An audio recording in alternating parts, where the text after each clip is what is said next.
Whenever two artificial intelligences are given a bit of interactive freedom, the first thing they do is develop a more efficient language than the one we've already given them.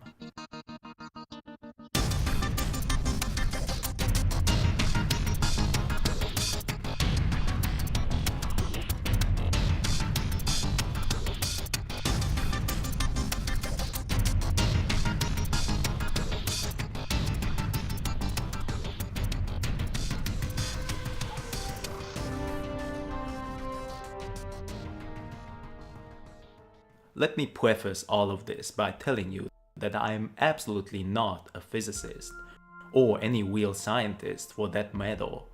Just a 30-year-old apartment-dwelling neckbeard with a very specific skill set and too much time on his hands. However, that shouldn't seduce you to discard any of the following outright.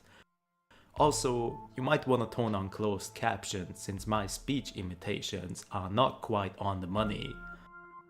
Speaking of which, this week's episode is not sponsored by Supergiant Games' Transistor, which you should totally buy if you like yourself a moderately paced 50-50 blend of strategy and action RPG, or a story which mainly relies on implicit delivery via world building and lots of optional text boxes. Over time, I developed a creeping suspicion that the game's creators would definitely know a thing or two about the things I'll mention in a minute. So let's dive in. I think it's safe to say that the quality of human language is absolutely insufficient, to put it politely. Its inherent flaws are positively cause for many misunderstandings and overall tragedies. The inadequacy of human language is an easy thing to exploit after all, and things like truth bias don't exactly help that. Its spongy and imprecise nature, in which it is mostly used today, doesn't either. In today's edition, we are not going quite as far into the future as in other episodes, but very deep into the possible consequences of language and speech enhancement, and for the sake of the episode, we will have many aspects of future life rank secondary to it. Wank. Let's imagine a future, probably somewhere 10 to 30 years from now, in which people have heavily limited their trust in artificial intelligences, but don't want to deny themselves the sheer processing power nor some of the possibilities connected to it. We already briefly touched on some variations of neural networks in a couple of episodes. Today, we're gonna go more in depth with one of those versions, which on paper could already exist, maybe even operate right now. And we're not talking about social networks like Facebook or YouTube, rather something more focused and goal-oriented, like a Google document, only faster, more in-depth, more flexible, and self-managing. Look at how much time it takes to even formulate a cogent sentence. To say what you mean, you have to preemptively use a lot of razors, grammatical, contextual, or otherwise. Then folks who listen to you mainly use confirmation bias to even begin to understand you. Since no matter how carefully you choose your words, the context is pretty much always lost on them. Also, they can't exactly lean on any dictionaries to provide a unanimous meaning to even single words, let alone phrases, idioms, and whole sentences. Even a little bit of misinformation, ill-intentioned or not, can reverse or destroy a message completely. After all, the phrase "lost in translation" doesn't only mean transmissions from one national language to another. A possible solution is the enhancement of visual communication. With the right compression, like short clips akin to animated GIFs, we could stop limiting their use for memes and entertainment. and implement them to give simple instructions or basic information.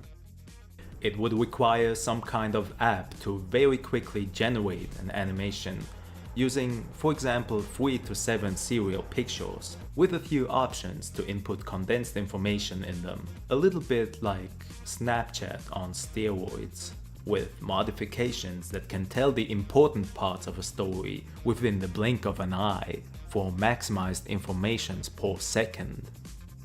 Now, that is a very simplistic and obviously flawed example. I simply wanted to highlight the potential brevity of creation and interpretation of interactions. With more intricate tools than a smartphone, you could create dozens of these within a minute. The process might even be eligible for some automation. The question is, since people are not exactly known for changing their lifestyles by a full 180 degrees, who is going to give up their established traditions and comforts? We'll of course find the answer in history. It's not that complicated. There have always been the pioneers, the desperate, and the abjectly poor for starters. Not to speak of those who were sent by investors. Folks are bound to find the participation or the sheer existence of such a network very invasive. In the end, the quarrel comes down to a decision between individuality or its diminishment. First off, that is of course a false dichotomy you've accidentally been set up for by the movie industry. Secondly, even those concerned with whatever they perceive as their individuality can be accommodated. And thirdly, you probably underestimate people's tendency for being power-hungry monsters at the cost of self-reliance. Also, folks tend to have very poor judgment as to what constitutes their potential as an individual anyway. They seem to take for granted what society could provide to realize their potential and rather disregard what the state and their social circle is already doing to keep them in check and hold them down. And those hardcore individualists would of course have a harder time taking advantage of their individuality than they imagine, if they had one to begin with. We could even go as far as maintaining all of our inherently problematic base instincts, which in science fiction are oftentimes amongst the first victims when it comes to mass organized connected intelligences. While their removal is a viable solution, and probably not as scary as some of those fictions make it out to be, it can be circumvented by taking those very base instincts and making them faster as well. As we know, instincts are nothing more than a splice of physical impulses and the chains of thoughts connected to them. By having those openly and thoroughly compete in high speeds as well, they could keep their status as our main driving forces and be the very basis of this faster, more intelligent version of communicatory economy, a commune economy. If said network operated without subtractive editing and with heavy supervision against digital book burning, it could also be a platform for actual free speech, which might come in handy if such accountability is even desired by the people within the network. And if that makes you afraid of an even further snowballing of idiocracy, you're right to be so, since the quality of the network is heavily dependent on who starts it, but especially dependent on what rules are initially and subsequently established. If, say, a mob of religious nutjobs starts that kind of network to pursue everyone who is some kind of sinner in their view, they're gonna have a tough time reaching any kind of procedural enlightenment where everyone stops infringing on each other's basic rights. One of the few sustainable rule sets has to have them reach a conclusion like, hey, maybe X and Y are too arbitrary of a reason for killing people left and right, or something akin to, Maybe we should instead see to everyone only experiencing as little involuntary pain as possible. And yes, I said involuntary. That's why such a network is probably best thought of as free and free to be challenged by letting everyone be witness to discussions and testing. Even the most radical of thought could safely remain unpunished when uttered, since everyone involved would have easy, near-instant access to feasibility testing and cross-referencing, thus possibly phasing out the public's impulses like outrage or witch hunts, not due to their moral problems, but due to sheer inefficiency. One worry that might come up is the fear of the more intelligent elements of a network simply finding ways to control the less smart, since equalizers like physical prowess or courage in the face of death significantly lose significance in the face of sheer data processing power. But that fear could be mitigated by having means to ensure openness and traceability in every high-speed discussion. It might seem unfair and at the same time not, but even in current times, intelligence doesn't mean the world in terms of data processing. Take a very smart person and an average one, pit them against one another in, say, a special kind of video game, and watch the results. While the smart person is more likely to produce more reliable and generally applicable data, the average person might reach their designated goal faster by a similar yet sloppier process, thanks to the sheer level of abstraction they are using to get that goal. Let's say in that video game, they have to use woodwork to capture a flag on the top of a hill that's riddled with landslides and also happens to be swarmed by a metric f***ton of big birds like condors. And from the very start, the smart player grabs a dozen 10-meter ladders and expertly uses momentum and calculation to swing around those ladders into a walkable temporary structure to stay afloat of the landslides. He keeps running on the steps of those ladders across the semi-randomly occurring landslides and only has to worry about 2 ladders at a time. He carefully jumps between those makeshift surfboards before the evanescent surface integrity drags them from under his feet, all the while evading the few low-flying condors until he reaches the flag on top of the hill. And that would no doubt be considered an expert strategy. However, player 2, our more average contender, at his respective hill on the opposite side of the map, might take his chances with the elastic 100-meter wooden pole and patiently wait his turn to vault himself through the sky over the melting hill, while just having to watch the mere contrast of the sky to determine a single line of passing that's not obstructed by condors for a sufficient amount of time. One of those strategies wasn't as safe, but worked way faster. It also had bigger, yet less numerous sources of error. But enough of game analogies. And if any insane person wanted to object this hypothetical video game I made up on a whim, and why would they, it's a flawless masterpiece, I'd politely tell them to suck on my and squeeze out some, since we're a family-friendly channel. Anyway, the point of it was pretty much only to state that intelligence, even in the realm of high-speed communication, is not the be-all end-all to all posing problems, but it certainly helps. There are still a lot of steps that could be taken to increase the effectivity and efficiency of talking, and 3 parts of it are the elimination or streamlining of redundancies, the prioritization according to urgency and importance, and retaining real time. With fake news technology already this developed and still on the rise, it might not even be possible, but the only way for truth to be faster than lies.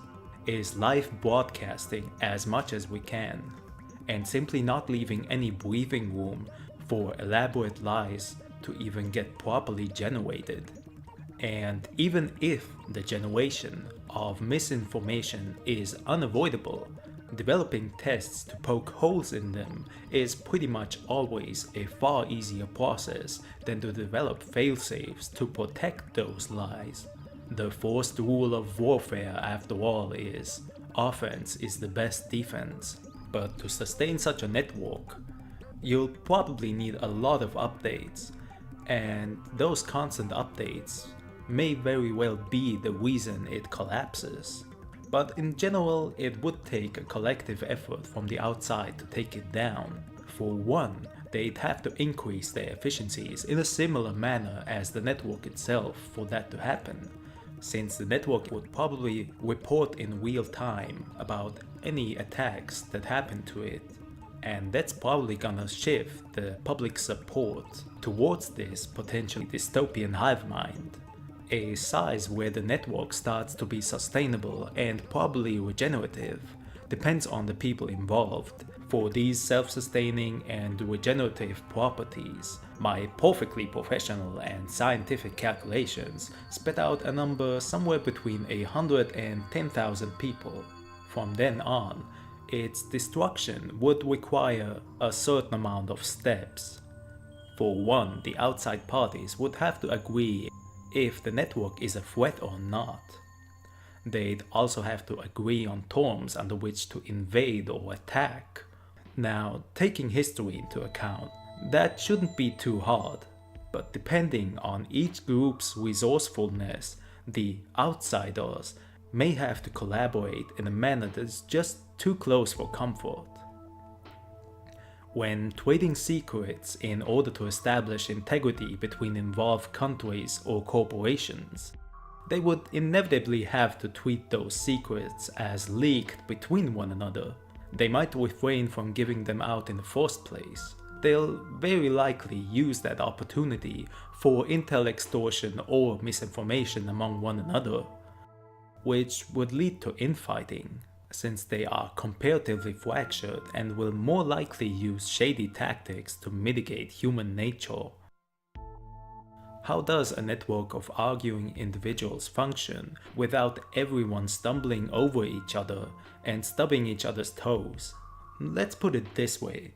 Increasing thoughts per second is inevitably going to produce a lot more information. I'll leave the proportions of relevancy, universality, and sheer amount to your imagination for now. However, there'll also be a lot more redundancy, and that is a problem the network will want to deal with. By the way, even if they choose not to do that, there will generally be more information to go around, or to put it better, to go through. Since a network like that will have a much easier time moving individual perceptions through a database than the other way around. You could compare it to the function of a search engine as opposed to a bunch of emails being sent back and forth. But even more likely, it's going to be a combination of those. The redundancies I mentioned are likely to be taken care of though, since they will at some point run out of either disk space, processing power, heat emission capacity, or just power period. But I doubt they won't come up with some viable solutions for each of those in just a couple of days of background calculations. The slowest part of implementing countermeasures probably won't be the development, but rather the voting process to decide which one of those options should in the end actually be utilized.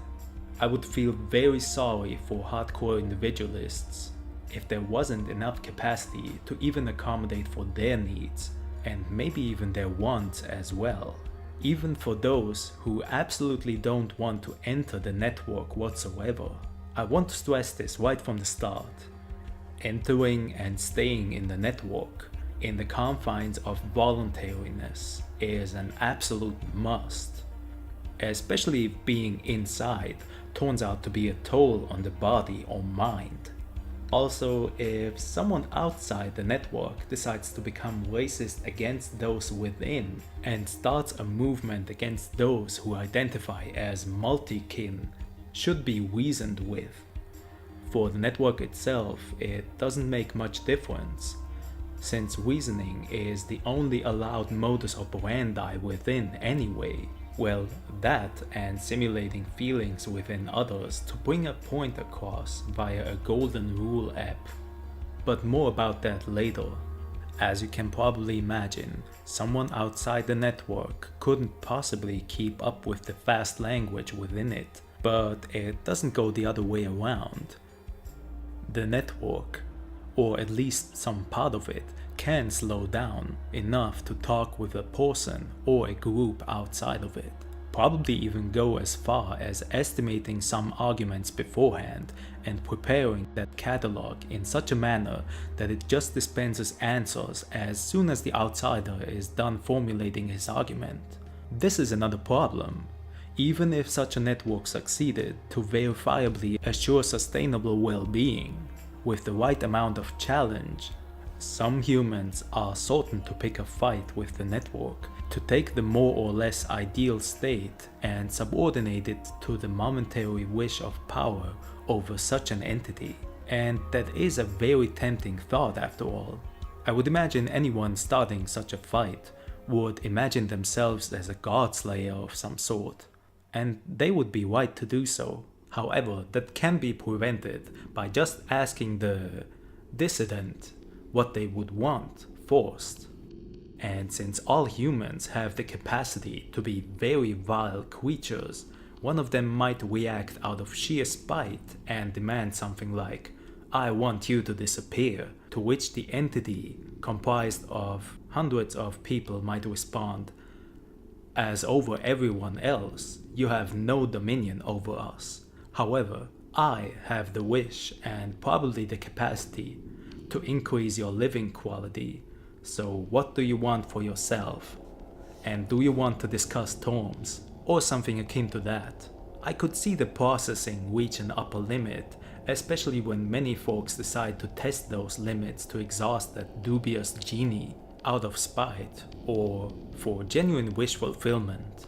There's many answers to that, and I can only try to put myself in the place of such an entity, especially in negotiations with other humans. On the other hand, the pseudo-collective could stall those who rub the bottle in an eternal discussion of terms until they simply decide to join or simply run out of time. What it comes down to is they ought to develop rules that most people are okay with. For example, an inverse privilege ranking, where the wealthy, the healthy, and the receivers of benefits are the last with access to those wish lists. Don't put too much stock in the whole genie idea, since it is just a crude rudimentary idea of mine I simply decided to throw out there. Even if it applies, then only metaphorically. But enough of utopian fantasies for now. I know that such a genie in a computer fantasy is pretty far out there in terms of feasibility and practicability. Some of you find it downright scary, and understandably so. From one scary thing to the next one, I keep going on about increasing the speed of communication, but how would the future people go about doing that? Communication is already crazy fast. To put it simply, we'd have to just tear down some existing barriers. I'll put in some examples as to what barriers might end up on the future's blacklist and organize them by the intrusiveness of their teardown. First up is the hand-eye barrier. Having to type out stuff is already becoming somewhat obsolete, albeit very slowly. Speech-to-text software, word suggestions while typing are all attacks on the hand-eye barrier. Stuff like that probably culminates in the device which former science badass Professor Hawking used to communicate. If the conspiracy about that one secret organization appropriating his body as an animatronic figurehead isn't true. Anyway, all this time it takes to type out something with your fingers cuts further into the time for all your other mandatory activities like sleeping and having fun. At some point, people will stop seeing a justification for that. We could kickstart efficiency by cutting that symbolic fat. Not only are people generally pretty crappy at speaking efficiently, not only do they talk unintentionally and intentionally ambiguously, not only are the idioms they have at their disposal literally retarded, but that whole ordeal already fails at the level of single words. Of course, I just lied. Essentially, the trimming of the figurative fat could already start at the very symbols used to craft those words. An A could be a single point or something in the shape of an apostrophe. It's not the symbol's fault that humans need all these complications to even digest that stuff as a part of language. It goes without saying that a near ubiquitous dictionary would not only be established, but also be heavily debated and hugely expanded upon to include many contextual expressions. Another wall they would probably want to break is what I'd call the brain-body barrier. And that one is probably more controversial.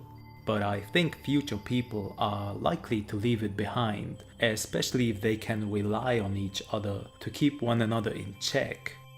If you asked some of them, they would probably tell you it felt like the leap from letters to phones, or letters to smartphones to be precise.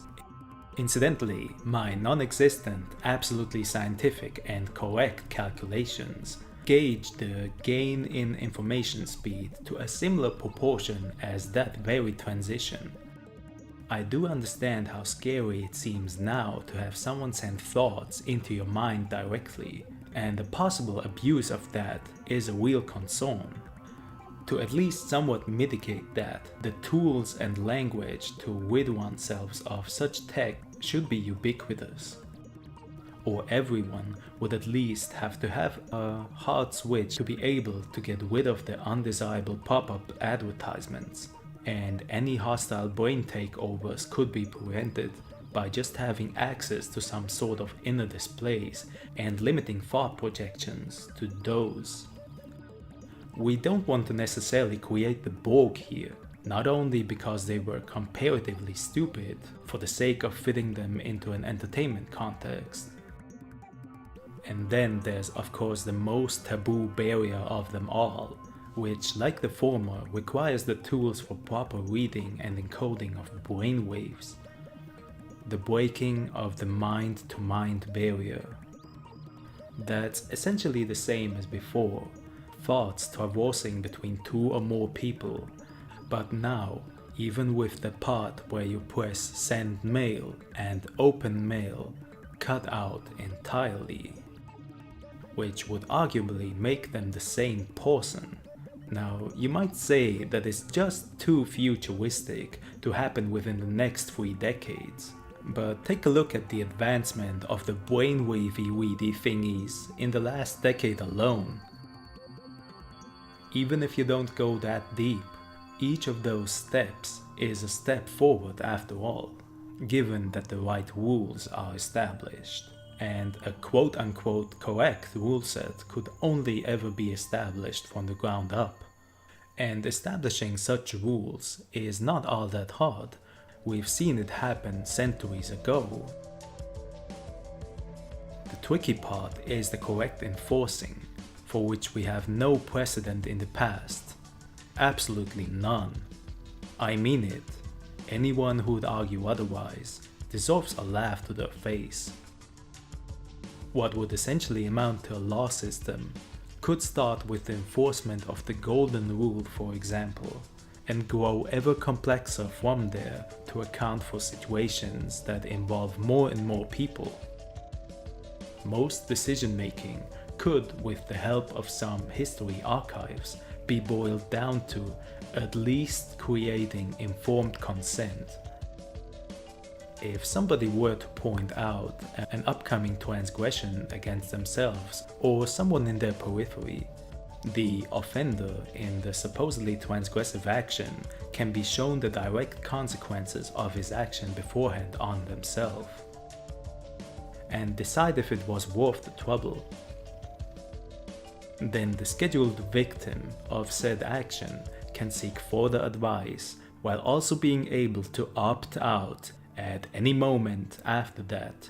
And as soon as the transaction is completed, there is no way for the receiver to protest it afterwards without new relevant information surfacing.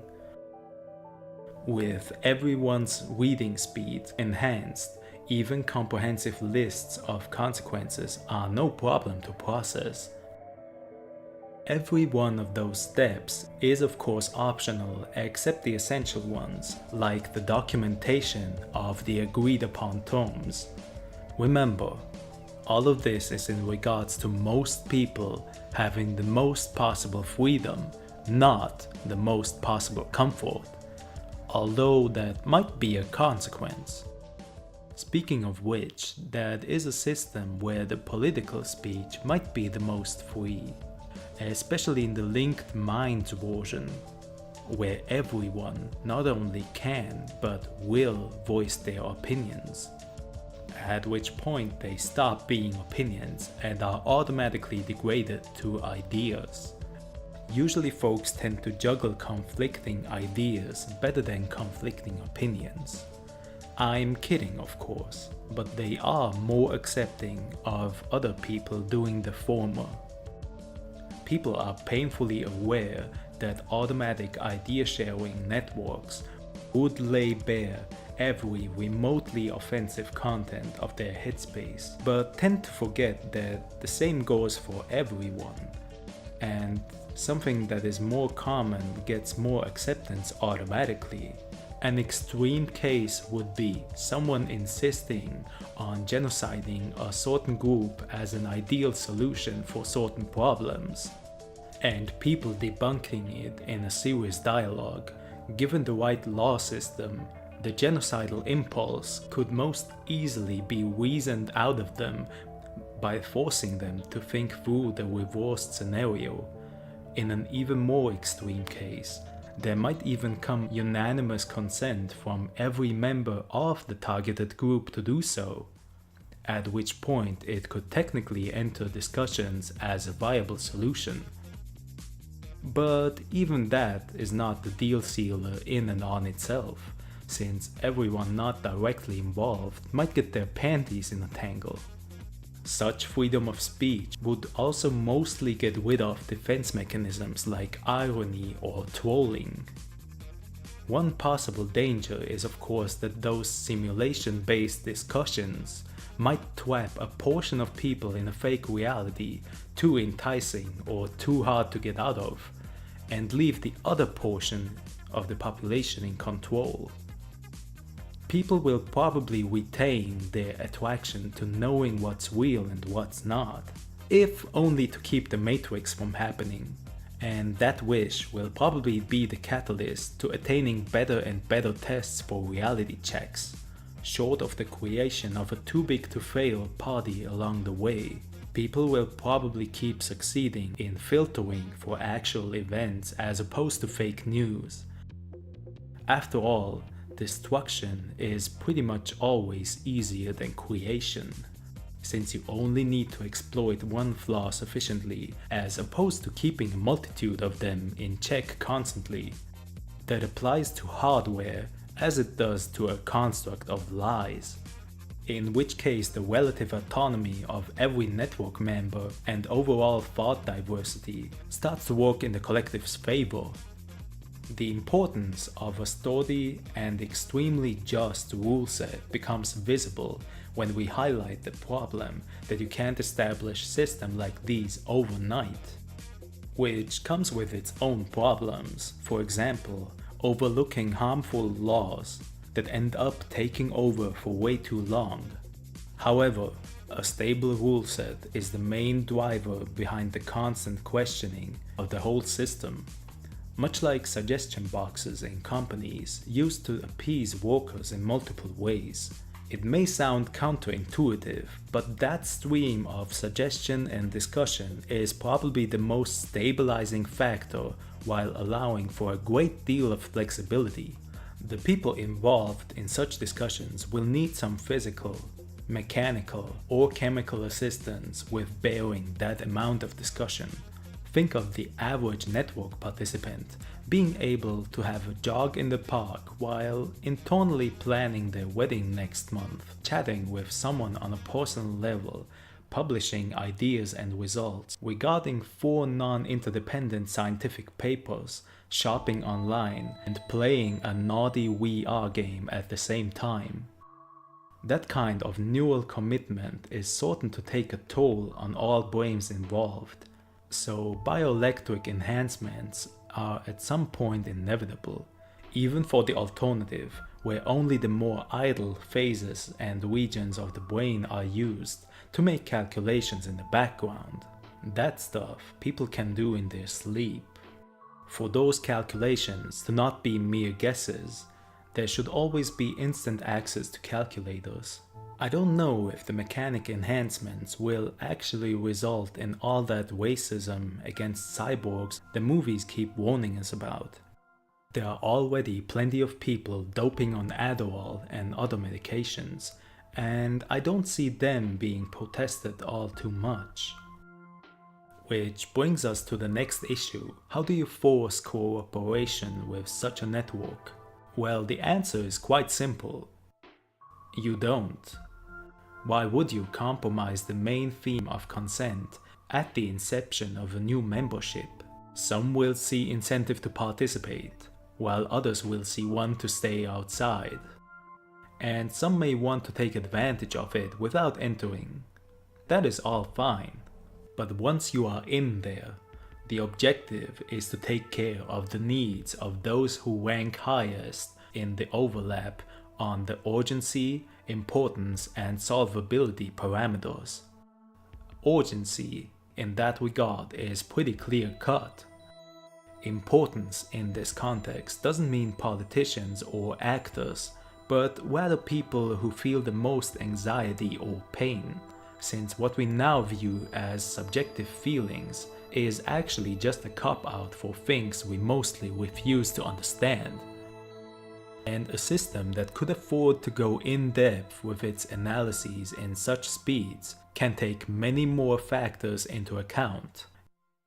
Using today's social climate loosely as a canvas, imagine a scenario where someone within the network says, "I don't give a flying f*** about that starving child 12,756 kilometers away from me."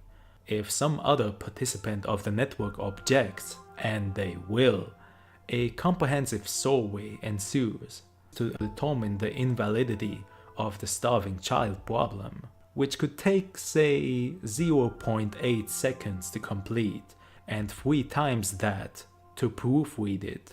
My non-existent calculations confirm that, by the way. Some might fear that the required technology had to be too intrusive to accomplish such things. Well, that depends. Do you think technology is too intrusive as it is? We already have portable EEGs, smartphones, brain chips, and artificial internal organs. For even the most sophisticated transhumanist tech involved in this system, all components are precedent in other inventions, all the way down to the philosophy.